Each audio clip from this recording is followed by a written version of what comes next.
Hi, my name is Brian Elmore and I'm your host of the King James Bible Survival School. Today's lesson is sponsored by the New National Assistance Program.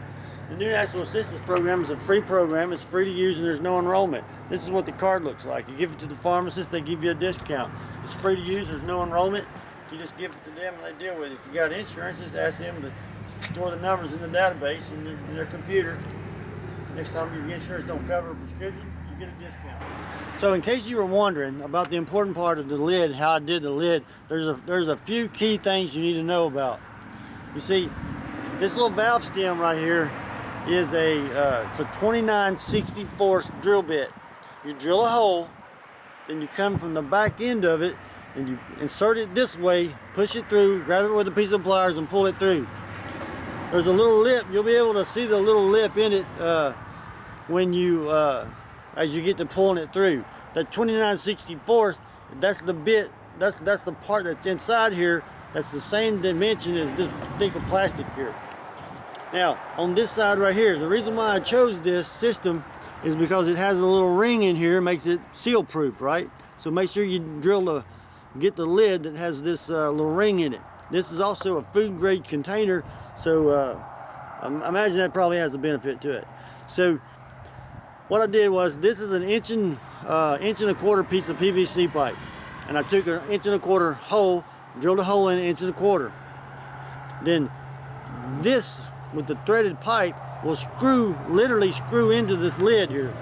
So with these, after it's screwed in, I took some clear PVC sealant and I put this black washer on. This black washer is a washer that goes around the tub drain. So with the 1.25 inch piece of PVC pipe in the tub drain, that fits that perfectly. And then this little ring right here, the metal ring, is a piece of a conduit you can find in the electrical department. Okay, and then on the top of it here, you can either have it to where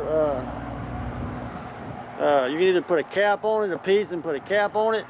I chose this method so that way I could put, if I chose to in the future, I could put some 3/4 inch piece of PVC in there.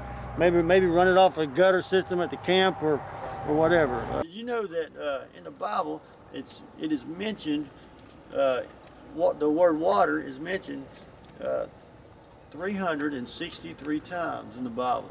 That's a lot of times to be mentioned the word water.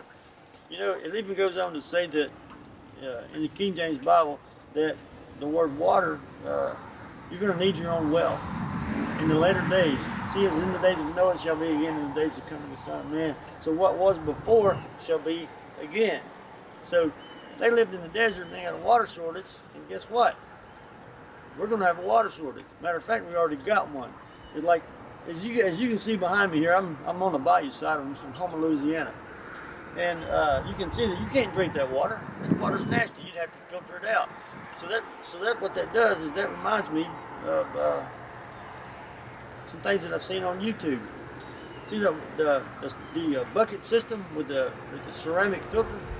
You see, God says have your own well. But how do you have your own well if you live in an apartment building, or you have no means to dig that well? You see, God says that if you trust in Him, He's going to provide all your basic necessities.